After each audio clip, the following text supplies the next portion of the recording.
Hi అండి, అందరికీ నమస్తే. నేను మీ Jyothi Vemula. Welcome back to my channel Vemula వారి వంటిల్లు. ఈరోజు నేనైతే ఒక స్వీట్ రెసిపీ అయితే చేస్తున్నానండి, చక్కెర పొంగలి. ఈ చక్కెర పొంగలి ఎలా చేయాలో ఇప్పుడు నేను మీకు ఏమేమి ఇంగ్రీడియంట్స్ కావాలో అన్నీ చూపిస్తాను. లేట్ చేయకుండా వీడియోలోకి అయితే వెళ్ళిపోదాము. ఈ పొంగలికి కావాల్సిన పదార్థాలు అయితే నేను ఇప్పుడు మీకు చూపిస్తానండి. నేను ఈ కప్పు పెసరపప్పు అయితే తీసుకుంటున్నాను. ఏ కప్పుతో అయితే పెసరపప్పు తీసుకున్నామో అదే కప్పుతో రైస్ కూడా తీసుకోవాలి. అదే కప్పుతో కప్పు రైస్ అయితే తీసుకుంటున్నానండి. అదే కప్పుతో కప్పు బెల్లం కూడా తీసుకుంటున్నాను. మనం చేసేది చక్కెర పొంగలి కదండి, చక్కెర లేకపోతే ఎలా? అందుకని ఆ కప్పుతోనే ఒక అరకప్పు అయితే చక్కెర కూడా తీసుకుంటున్నాను. వీటితో పాటుగా మనకు ఎండు కొబ్బరి ముక్కలు, జీడిపప్పు, కిస్మిస్, కొద్దిగా నెయ్యి, కొద్దిగా పచ్చకర్పూరం, ఇంతవరకు అయితే కావాలండి.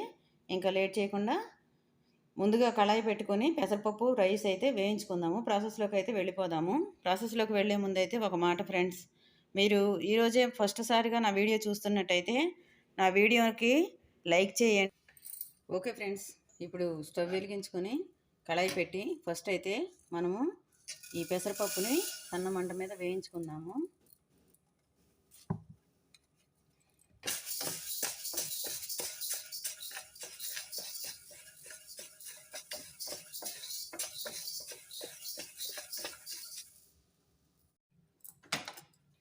పెసరపప్పు అయితే కలర్ షేడ్ అయిందండి, కొంచెం కలర్ మారింది. ఇప్పుడు ఇందులోనే రైస్ కూడా వేసుకొని ఒక 2 నిమిషాలు అయితే కలుపుకోవాలి. ఎందుకంటే మనకు అన్నం మెత్తగా అవ్వకుండా పొడి పొడిలాడుతూ వస్తుందండి. రైస్ కూడా కొంచెం వేడి చేస్తే చాలు. ఒక 2 నిమిషాలు ఉంచేసి ఇప్పుడు వీటిని కడిగి మళ్ళీ పొయ్యి మీద అయితే పెట్టేసుకుందాము.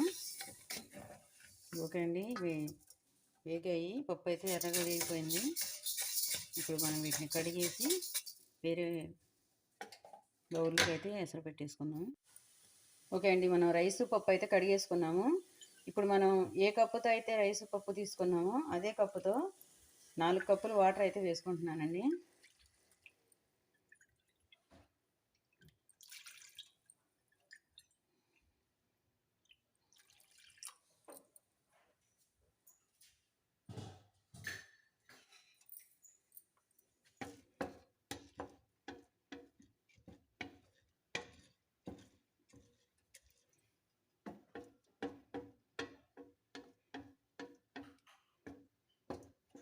ఇప్పుడు మనకు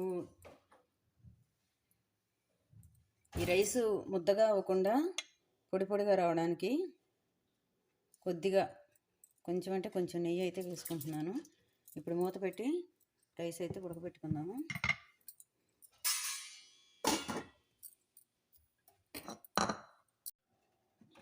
ఇప్పుడు అటు రైస్ ఉడికేలోగా ఇంకో స్టవ్ వెలిగించి బండి పెట్టుకొని దీంట్లో కొద్దిగా నెయ్యి వేసుకొని ఎండు కొబ్బరి ముక్కలు, జీడిపప్పు, కిస్మిస్ అవైతే వేయించుకుందామండి. నెయ్యి అయితే హీట్ ఎక్కిందండి.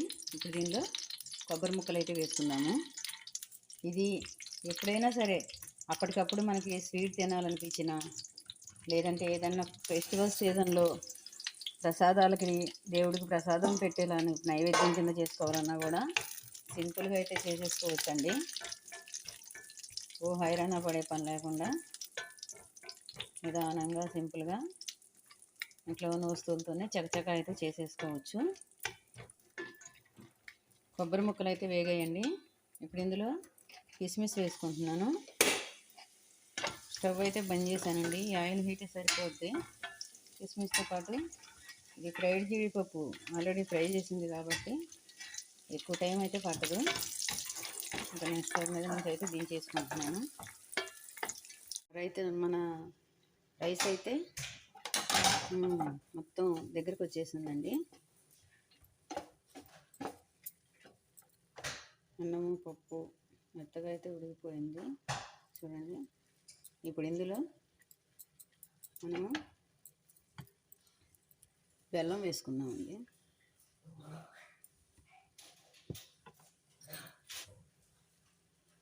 తర్వాత పంచదార వేసుకుందాము.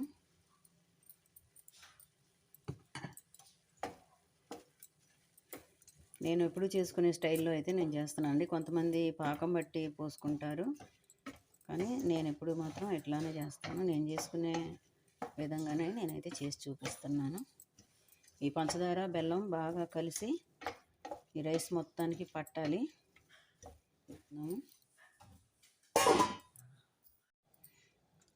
ఓకే ఫ్రెండ్స్, ఒకసారి మూత అయితే తీసి చూసుకుందాము. బెల్లం కరిగేసరికి సూపర్గా కలర్ అయితే వచ్చేసిందండి. ఇప్పుడు ఇందులో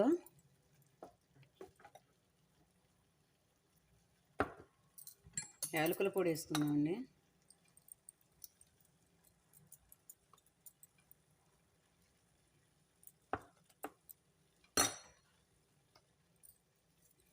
కొద్దిగా పచ్చకర్పూరం అయితే వేసుకుంటున్నాను.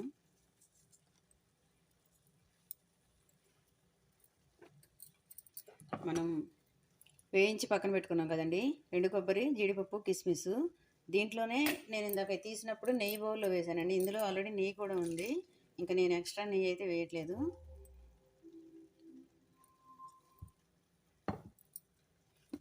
ఇవన్నీ కలిపేసుకుందాం.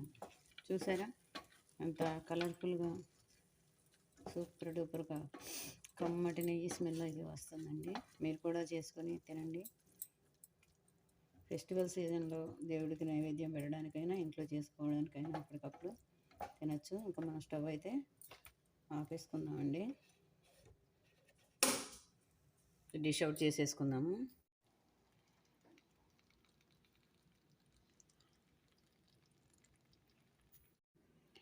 ఓకే ఫ్రెండ్స్, ఫైనల్గా మన చక్కెర పొంగల్ అయితే రెడీ అయిందండి. ఎలా చేశానో చూశారు కదా. మీరు కూడా కరెక్ట్ కొలతలతో అలాగే చేసుకొని తిని ఎంజాయ్ చేయండి. ఎలా ఉందో కామెంట్ బాక్స్లో కామెంట్ అయితే చేయండి. నా ఛానల్ మాత్రం లైక్ చేయండి, షేర్ చేయండి, సబ్స్క్రైబ్ చేసుకోండి. ఒక లైక్ అయితే ఇవ్వండి ఫ్రెండ్స్. మరో మంచి వీడియోతో మళ్ళీ మీ ముందుకు వస్తాను. మీ జ్యోతి వేముల.